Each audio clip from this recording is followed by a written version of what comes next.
माळेगाव सहकारी साखर कारखान्याची पंचवार्षिक निवडणूक गेल्या 2 दिवसापासून रंगतदार होत चालली आहे. अशातच राज्याचे उपमुख्यमंत्री अजित पवार यांनी बारामतीमध्ये गेल्या 2 दिवसापासून ठाण मांडले. यामध्ये प्रामुख्याने अजित पवारांनी ही निवडणूक एवढी प्रतिष्ठेची का बनवली, यामुळेच आता यातून अनेक सवाल उपस्थित होत आहेत. कारण अजित पवार पालकमंत्री असलेल्या मावळमध्ये एक दुर्घटना घडली. या दुर्घटनेमध्ये काही जण दगावले.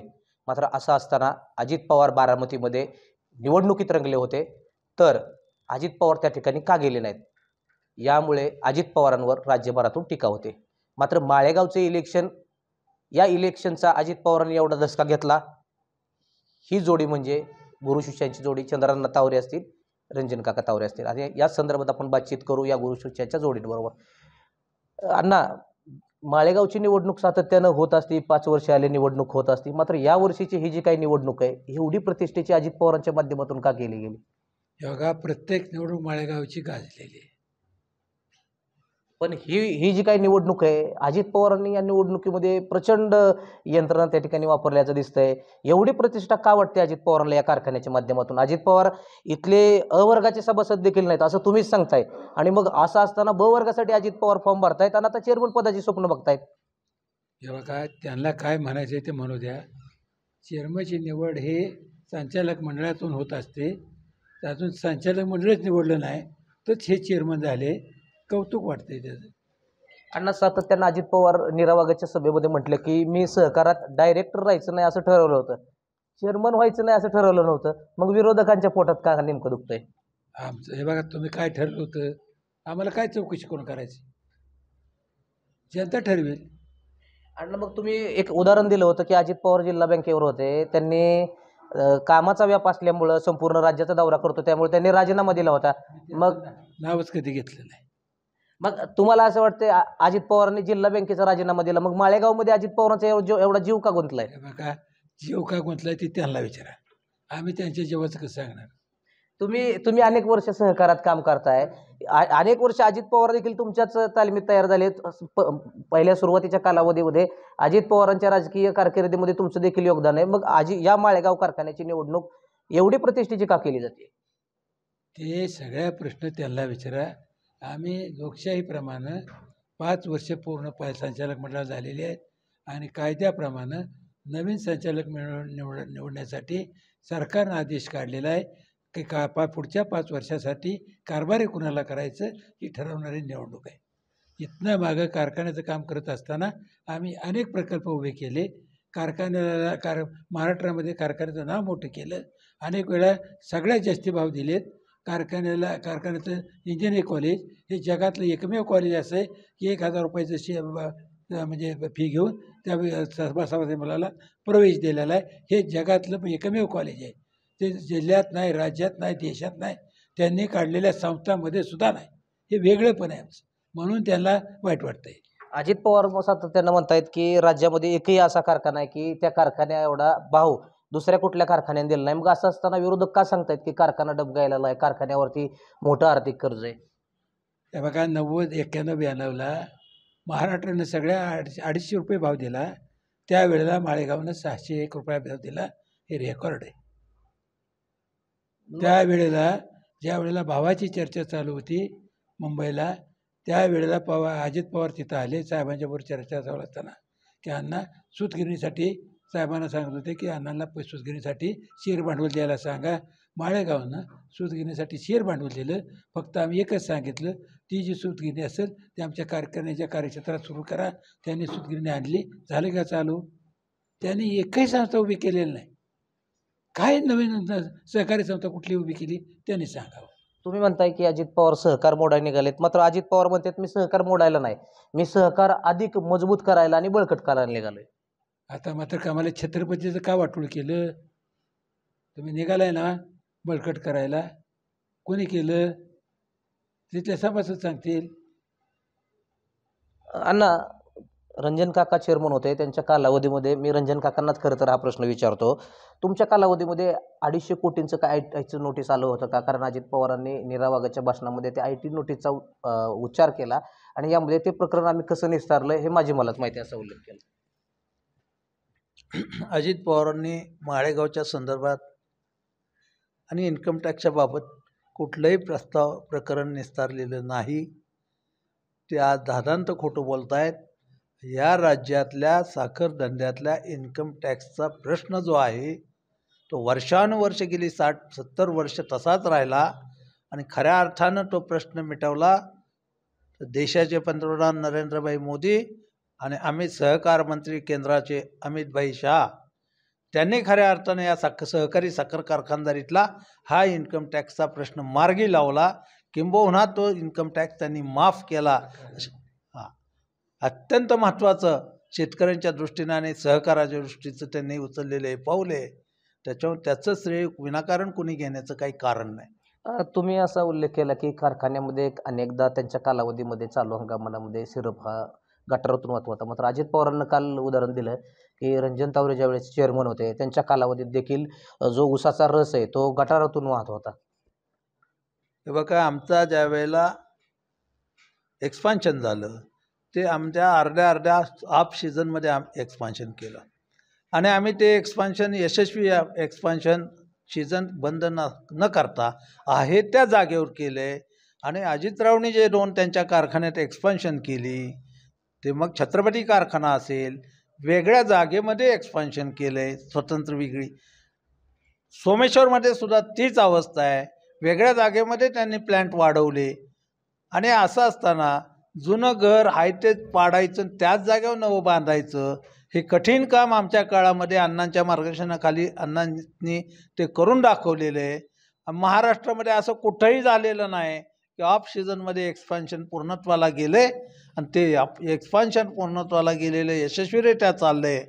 उभ्या महाराष्ट्रात झालं नाही. त्यांच्या ताब्यात असलेल्या दोन्ही कारखान्यामध्ये 4-4 वर्ष लागलेली आहेत. हे अजितराव तुम्ही मान्य करा, कबूल करा. तिथला सभासद त्याचा साक्षीदार आहे, आम्ही जवळची माणसं त्याचे साक्षीदार आहोत. आणि ते सुद्धा प्लॅन्ट छत्रपतीचा अजून नीट चाललेला नाही. तुमच्या घरच्या कारखान्यात अंधार आहे, तुम्ही दुसऱ्या कारखान्यात कशाला बघता काय? आपल्यासोबत अण्णा काल योगेंद्र पवारांनी एका माध्यमाला मुलाखत दिली. त्यांनी असं सांगितलं की माळेगाव कारखाना हा पवार साहेबांच्या नावाने अजूनही ओळखला जातो. आणि मग असं असताना आम्ही देखील अण्णा असतील, काका असतील ह्यांच्याबरोबर संवाद साधण्याचा प्रयत्न केला. या सभासदांच्या भल्यासाठी आम्ही एकत्र येण्याचा प्रयत्न केला, मात्र त्यांच्याकडून आम्हाला सकारात्मक प्रतिसाद मिळाला नाही. तुमची आणि शरद पवार गटाची काही भेट झाली होती का, किंवा त्या संदर्भात युती संदर्भात काय प्रस्ताव आला होता का त्यांचा? का त्यांचे लोक आमच्याकडे आले होते. आमच्या काय राजकीय अडचणी असल्यामुळं आम्ही त्यांच्याशी काही बोलू शकलो नाही, निर्णय घेऊ शकलो नाही. त्याचा भाग असा आहे की पवारसाहेबांचं केंद्रीय म्हणजे फडणवीस साहेबांचं, केंद्रीय मंत्री अमित शाह साहेबांचं, पंतप्रधानांचे मतभेद आहेत. आणि असं मध्ये असताना आम्ही मंडळीनं त्यांच्याशी सलोखा साधला तर आमच्या मंडळीला कदाचित आवडणार नाही, म्हणून आम्ही त्यांच्याबरोबर सलोखा साधला नाही, हे आम्ही त्यांना स्पष्ट सांगितलेलं आहे. योगेंद्र पवार असं देखील म्हणतात की शरद पवारांनी सहकार चळवळीसाठी मोठं योगदान दिलंय. मग असं असताना शरद पवार देखील सातत्यानं कार्यकर्त्यांना सांगतायत की सहकार क्षेत्र वेगळं, या क्षेत्रात आपल्याला राजकारण आणायचं नाही. मग ह्या क्षेत्रात जर अण्णा काकांना राजकारण आणायचं नव्हतं तर त्यांनी आमच्यासोबत युती करायला हवी होती. त्याचं ते जे म्हणतात ना, राजकारण आणायचं म्हणतात, राजकारण सगळं चाललेलं आहे. जे सभासद नाहीत ते सुद्धा जम ठोकतात, मी चेअरमन. अण्णा, यामध्ये प्रामुख्याने महत्त्वाचा प्रश्न येतो. अजित पवार प्रचारामध्ये ज्या सभा होत आहेत, ज्या बैठका होत आहेत, या बैठकांमध्ये सातत्यानं तुमचं वय काढतायत. तुमचं वय 85 वर्ष आहे. मग असं असताना अण्णांना काही वेळा विस्मरण होत आहे.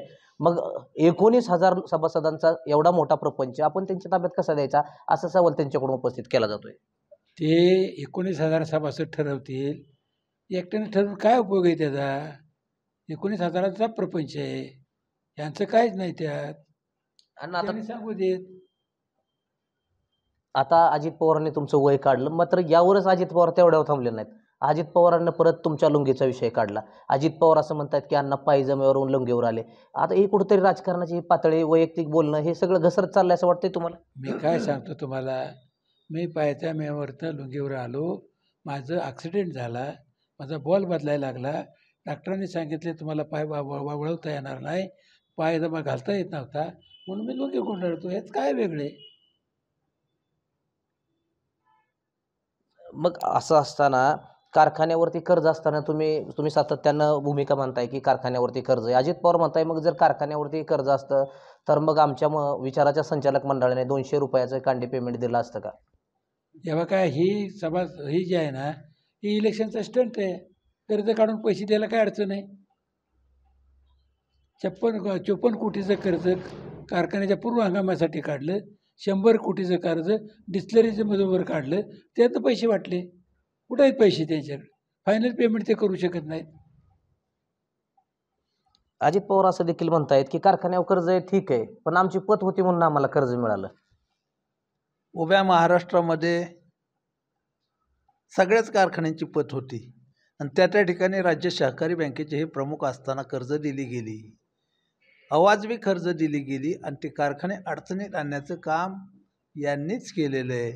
कारखान्याला कर्ज यांनीच द्यायचं, त्याला अडचणीत ह्यांनीच आणायचं आणि त्याला निलावही परत काढायचा ह्यांनीच आणि खरेदी करायचा ह्यांनीच. म्हणजे अशा पद्धतीने सगळं काम, दोन्ही कामं त्यांनीच केलेली आहेत. ह्या उभ्या महाराष्ट्रानं पाहिलेलं आहे. आम्ही वेगळं काही दोघं सांगतोय असं काही परिस्थिती नाही आहे. आणि सहकाराचे पुरस्कार ते सांगतात. कशाचा सहकाराचा पुरस्कारता? तुम्ही म्हणताय अडचणीत आलेले कारखाने तर घेतले, पण जो कारखाना सहकाराच्या ह्याच्यावर रजिस्टर झाला तो आपल्या शेजारचा दौंड सहकारी साखर कारखाना, सरकारने जमीन दिली त्यांना सहकारी साखर कारखाना म्हणून, आणि तो सहकारी साखर कारखाना सुद्धा तुम्ही खाजगीमध्ये परावर्तित करता. कशाचे सहकाराचे पुरस्कर्ते आपण? याला जोडून एक प्रश्न. अजित पवार म्हणतात की मला खाजगी कारखाने काढायचे नव्हते, मात्र विद्यमान तत्कालीन जे मुख्यमंत्री आहेत विलासराव देशमुख ह्यांनी तसा जी आर काढला. ह्यांनी सांगितलं की ज्यांना खाजगी कारखाने काढायचे आहेत ते काढा. आम्ही खाजगी कारखाने काढले आणि चांगले देखील चालवतो. मग विरोधकांच्या पोटात नेमकं का दुखतं? आमच्या पोटात दुखायचं काही कारण नाही, हा तुमचा धंदा आहे. परंतु आम्हाला एक वाटतं की विलासराव देशमुखांचं नाव घेऊन तुम्ही जे सारखं वारंवार आम्हाला सांगताय, आमचा दावा असा आहे की पवार साहेबांनी ज्यावेळेला रिलायन्स पाटसला येणार होता कुरकुमला आणि तो खाजगी उद्योजक, देशातला मोठा उद्योजक तिथं कारखाना काढून 1100 रुपये त्या काळात भाव देतो म्हणले होते. आदरणीय पवार साहेबांनी त्यावेळेस सांगितलं. चव्हाण साहेबांनी, विखे पाटलांनी आणि यांनी सगळ्यांनी वाढवलेली सहकारी चळवळ ही महाराष्ट्रात आम्ही मोडू देणार नाही. तुम्ही UP बिहारमध्ये जा, तिकडं ऊस भरपूर आहे, अशा प्रकारचा संदेश राज्याच्या आणि देशाचे प्रमुख म्हणून पवारसाहेबांनी दिला. त्या पवारसाहेबांचा आदेश तुम्ही धुडकावला आहे आणि विलासरावचं नाव घेऊन सहकारी साखर कारखाने सोडून खाजगी कारखानदारी काढली आणि त्याचे प्रवर्तक आपण आहात. आपल्याला नैतिक अधिकार नाही या महाराष्ट्रात सांगण्याचा की मी सहकाराचा पुरस्कर्ता आहे म्हणून. काल निरावागजमध्ये अजित पवारांची जाहीर सभा पार पडली. यामध्ये अजित पवारांनी निरावागजच्या सभासदांना कोणी चुकीचा जर वागला तर मी अजिबात खपवून घेणार नाही अशी तंबीत दिली. कुठेतरी दबाव तंत्र वापरलं जाते. सगळीकडेच दबाव तंत्र वापरलं जात आहे. मित्रांनो, सगळ्या अधिकाऱ्यांना BDOपासून त्या BDOला दमदाटी करून BDOच केंद्रप्रमुखाला सांगतोय, केंद्रप्रमुख शिक्षकाला सांगतोय, याद्या करा. तुमच्या गावात कोण मतदार आहेत बघा, तुमचे नातेवाईक कोण आहेत ते बघा. आणि ते संबंधितांना फोन करून सांगतायत. हा शासकीय कर्मचारी माळेगाव कारखान्यात, सहकारी साखर कारखान्यात निवडणुकीत भाग घेण्याचं कारण काय? आम्ही संबंधित शिक्षण मंत्री आणि बाकीच्यांना त्या पद्धतीचे कळवणार आहोत. दुसरी गोष्ट, पुणे जिल्हा मध्यवर्ती सहकारी बँकेचे ते प्रमुख आहेत. जरूर प्रमुख असाल तुम्ही, परंतु तुम्ही त्या जिल्हा बँकेचे सगळे कर्मचारी तुमचे सालाचे गडे असल्यासारखे वापरताय आणि त्यांना गावोगावी पाठवताय. त्यांना दमदाटी करून ते अधिकारी फोन करून सांगतायत. ह्याच्या सगळ्या कॅसेट माझ्याकडे आहेत, ह्याचे पुरावे माझ्याकडे आहेत, त्यांचे फोटो आम्ही काढायला सांगितलेले आहेत. आणि अशा पद्धतीने तुम्ही ही दमबाजीची भाषा त्या शेतकऱ्याला, BDC बँक कर्ज देते म्हणजे आमच्या सातबारावर कर्ज देते, सोसायटीला कर्ज घेताना त्याचा सातबारा बघितल्याशिवाय कर्ज देत नाही, तरी पण तुम्ही ते अधिकारी अशा पद्धतीने वापरता. बरोबर नाही. त्याचबरोबर इरिगेशनचे अधिकारी तुम्ही बोलवताय, इरिगेशनच्या अधिकाऱ्याला सांगायला होताय आमच्या त्या ठिकाणी पाणी वापर संस्था राज्यातलं उत्तम काम करतायत. इरिगेशनचे एक्झिक्युटिव्ह इंजिनियर डुबल साहेब बारामतीमध्ये बसून कोणाच्या आदेशाने काम करतात? शासनाचा पगार घ्यायचा आणि ह्यांच्या आदेशाने खाजगी सहकारी साखर कारखान्याचं निवडणुकीचं काम करायचं कुठल्या शास्त्रात आहे? दमदाटी नाही तर काय ही? ह्या सत्तेचा गैरवापर नाही तर काय? आणि कुठेही यांनी घेतलेली शपथ मंत्रिपद घेताना त्याचा हा भंग आहे. 100% त्यांनी त्याचा विचार करावा. म्हणजे इरिगेशन तुमचं, BDO ऑफिस तुमचं, शिक्षक तुमचे, सगळे माध्यमिक आणि पुणे जिल्हा शिक्षण मंडळाचे तुम्ही प्रमुख आहात तेही तुमचं. अरे काय चाललंय काय? आणि काका ह्यालाच जोडून एक प्रश्न, तुम्ही म्हटलं अजित पवारांनी मंत्रिपदाची शपथ घेताना जे गोपनीयतेचा भंग केलाय, या संदर्भात तुम्ही काय तक्रार करणार आहे का, किंवा या संदर्भात प्रशासकीय काय ही करणार आहेत का तुम्ही? चुकीचे वागले, चुकीचे वागतायत, त्यांनी वेळीच आवर घालावा.